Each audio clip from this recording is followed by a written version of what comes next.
sa paypay lang naman dami namin pagkain. Daming prepare ni Arturo.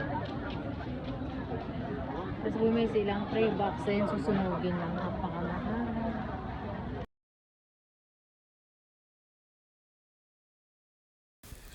At ayan na nga kung saan nandito ako sa Paypay, dito sa mga kumakantang mga mandarasal. Ito yung mga estatwa ng mga Chinese. Ayan, may mga paypay. Kahit saang sulok, meron silang paypay. Ayan, napakaraming tao po.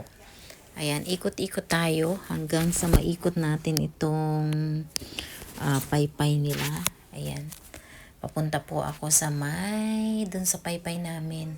Ayan, dahil nandyan si Erkuko, ayan, papaypay naka-orange na jacket.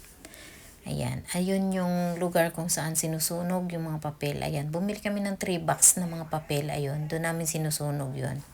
At ayan, dyan nga nakalibing yung aking alaga. Ayan o, si Erkuko, naka-jacket ng orange. Pupunta kami doon sa kung saan nandun yung aming Ayan, kung saan naandun yung aming paypay, yung aming table na may mga handog na pagkain na iaalay. Ayan. Pero si Erkoko nag-iikot-ikot pa para magpaypay. Ayan, tingnan mo, oh, 'di ba? Ganyan lang ang paypay sa kanila. Ayan. Inup ko nga pala yung kasi, 'di ba? May mga sounds, merong alam mo yung kanta ng patay. Hindi ko alam patay ba yan or parang alam mo yung kanta pag sa mga Catholic, yung Biyernes Santo, yung mga, ang tawag doon, dasal ba yun o basa ng Bible, ganun. Ganun yung sa kanila, sa Chinese, ayan. Ito yung nila. Ito yung kasabay ng sa atin is Biyernes Santo. Ito din yung kanila kasabay. Ganyan yung kanila, tapos mag-aalay sila ng pagkain, tapos dadalawin nila yung mga patay nila, yun, ganun lang sa kanila. Ayan, oh, kahit saan mayroong mga at ayan nga pala yung tubig, free lang po yan, walang bayad. Ayan, kumuha nga pala akong 2 bote kasi nga para syempre matagal din kami dyan, mauuhaw ka, wala namang mabilhan kasi nga libre po, may mga palibre silang At ayan, ang dami-dami po talagang tao kahit saan may estatwa. Ayan, hindi ko nakuhanan yung mga estatwa kasi nga napakaraming tao, tas nahihiya din ako Pero bago ako mag-video-video dyan, nagtatanong ako kay Erko kung pwedeng mag-video. Ayan yung papel na sinasabi ko sa inyo, yan. Sinusunog lang po yan. Binibili mo ng mahal, tapos susunugin lang yan. Bumili nga pala sa Erko niya ng 3 box. Ayan, sinunog namin dun. Pero hindi ako nakapag-video kasi nga 3 box yung bit-bit ko kaya mahirap mag-video na may bit-bit kang cellphone. Ayan. So ayan na kami dito, palabas kami diyan. Ayan. Ito yung table naman nung nisuko ko, yung kapatid niya na pang-apat. Diyan nakapaypay din sila, nag-aalay din sila. Ayan oh, ang estatwa nila, 'di ba? Ayan oh. 'Di ba? Hindi ko talaga maintindihan bakit ganun yung mga revolto nila, no? Kung ikaw lang mag-isa, siguro tatakbo ka sa takot. Ay, ewan. Basta, hindi ko talaga maintindihan. Maikwento ko lang, naalala ko. Ayan si matanda, oh. Maghihilaw silang 2 mag-asawa. Oh, yan si Sukuko, oh, di ba? Supportive. Ayan si Tanda. Hello, Philippine daw, sabi nilang 2. Ayan, maikwento ko lang nung dati, unang dating ko sa Taiwan, dahil pangalawang Chinese New Year pala yun. Pero bago ko ituloy yun, silipin ko muna to. Ito yung wishing, anong tawag dyan? Yung maghahagis ka ng barya tapos magwi-wish. Meron din pala silang ganyan. Ayan o. O diba? Ang ganda, ang cute. Diba? Ganda tignan. Pero ito, tignan yung mabuti. Diyos ko. Lapitan natin. Yung nasa baba ng parang terrace para makita nyo kung anong itsura. Napakalawak po talaga niya. Napakalawak. Doon pa sa dulo na yun. Doon ang aming paypay. Doon yung nakalapag yung aming mga pagkain na hinandog nandoon. So, ayan. Di naman ako kumain. Sila lang kumain. Pero kumain ako nung, ano ba kinain ko doon?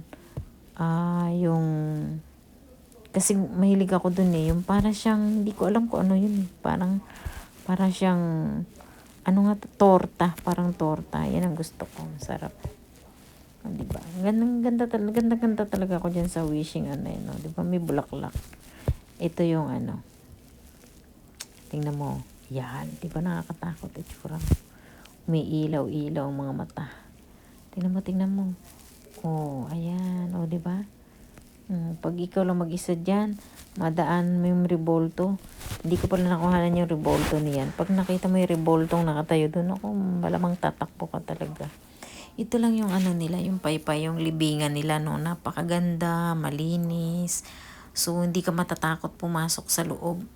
Kasi nga, tinan mo ang ganda niya. Oh. Bago ako nag-video dyan, nagpaalam ako eh. Pwede naman daw. Ayan, kung saan nakalibing yung lulo nung alaga ko. Tatay ni alaga ko. Ayan. Ayan, nakikita niyo po may mga ano na yan. Mga, yan, bot na yan. Parang mga locker. Yan po ay mga patay. Yan yung mga abo ng mga patay, mga nakalibing. Diyan sila nakalibing. Alam mo yung mga ganyang libingan, mahal po yan.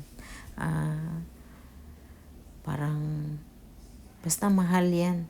Pag hindi ka mayaman, dyan nililibing ang mga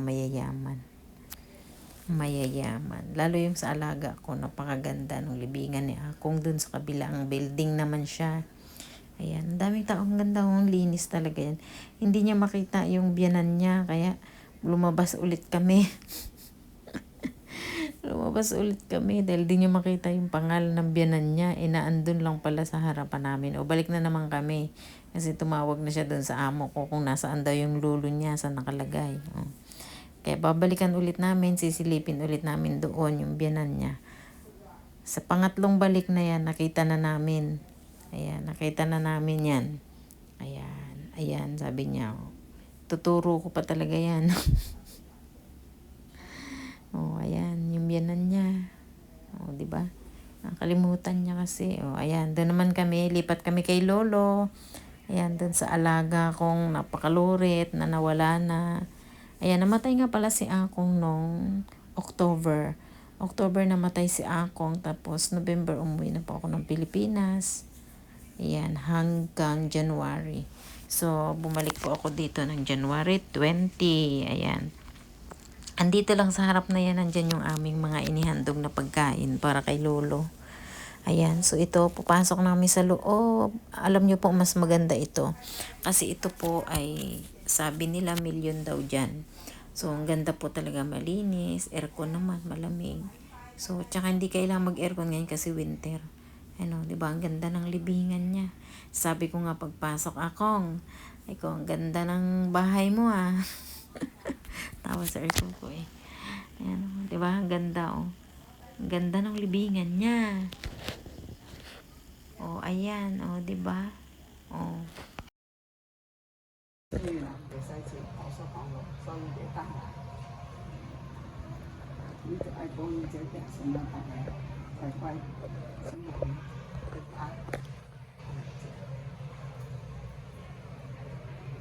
Akong kaya Sanling Ochi.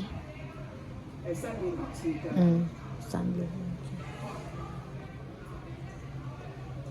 阿公很多钱哦，漂亮房子哦。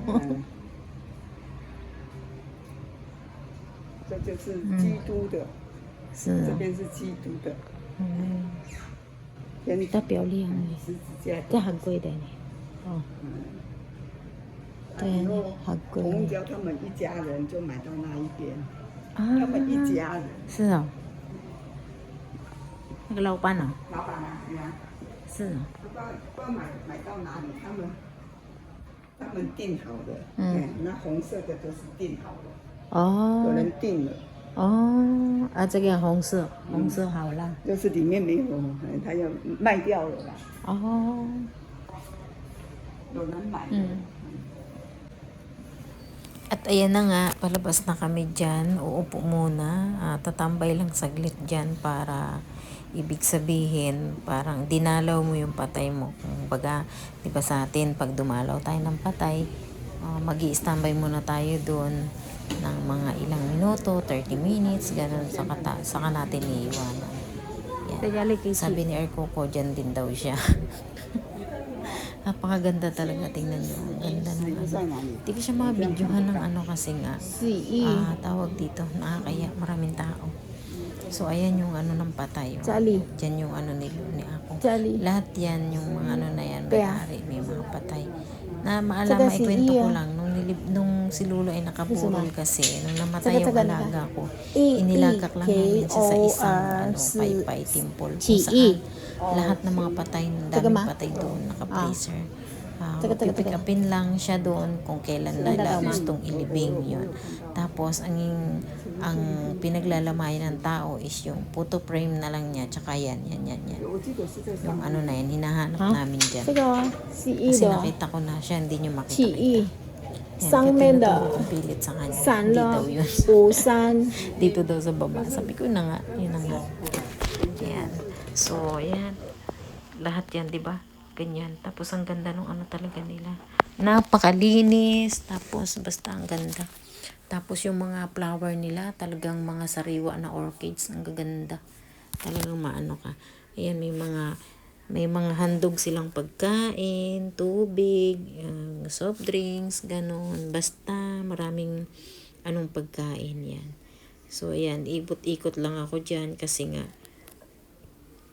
ayan, galing na nga pala kami, nagsunog na kami ng papel. Ayun, kasi yung papel hindi na namin tinanggal sa box. Idiniretso na namin ng shoot dun sa butas. 3 box po yun. Ayan.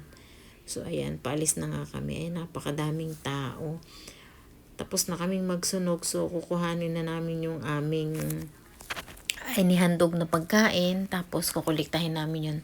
At pauwi na rin kami. Ayan, hihintayin lang namin matapos ng paypay itong ibang kasamahan. Ayan, yung kapatid ni Arkuko, na si Sukuko. May paypay din kasi sila. Diyan din nakalibing yung biyanan niya. So, ayan. Ito na kami, naglalakad na kami papunta doon sa pwesto namin. Yan. Kukuhanin namin yung aming mga inihandang pagkain kay Akong. Ano ba yan? Hinandog sa patay, tapos iuwi, kakainin. Sabi ko, dapat iniwan na lang natin yun. Sabi ko sa kami. Hindi naman ganun kadami yun. Kunti lang naman. Kahit na itapon mo na yun, di ba pwede? Ewan ko sa kanya. Uwi pa daw namin. Kakainin pa daw. Ayan, dami talagang halos lahat yung iba talaga nag-grocery na handog nila. O, di ba? Napakalayo. Ayan kami sa kabila. O. Yung tatawid kami. O, di ba? Doon napakadami. Pero sa totoo lang po, nung pagdating namin, napakaraming tao. Pero ngayon nag-uwian na rin yung iba. Kasi nga, yung oras po niyan is 11 na. 11 o'clock na po. Nakauwi po kami niyan is 11:30 na. So, marami nang nag-uwian. At dyan na nagtatapos.